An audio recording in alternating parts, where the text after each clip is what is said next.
Ayun na nga. At dahil galing kami sa inuman, naghanap kami ng makakainan. Dito kami napadpad sa Parisan sa Project 8. Dito yan sa Shorthorn Street. Grabe ang haba ng pila. Lahat ng kombinasyon na gusto mong ilagay sa pares, meron sila. Kaya nag-order na kami ng mga specialty nila para matikman ang lasa. At habang iniintay namin ang order, biglang sinayawan ni Tito Johnny ang mga customers. Habang naghihiyawan ng iba, ang iba naman ay natauhan at natigilan.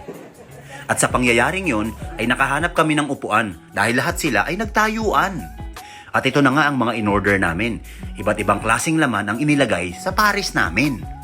Mabuti na lang at naipakita ang napakalupit at humahagupit na sayaw ni Tito Johnny.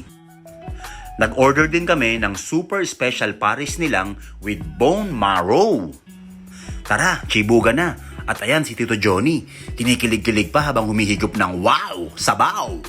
Hindi naman siya mukhang laseng, di ba? Hanggang sa susunod na journey at biyahe ni Fu!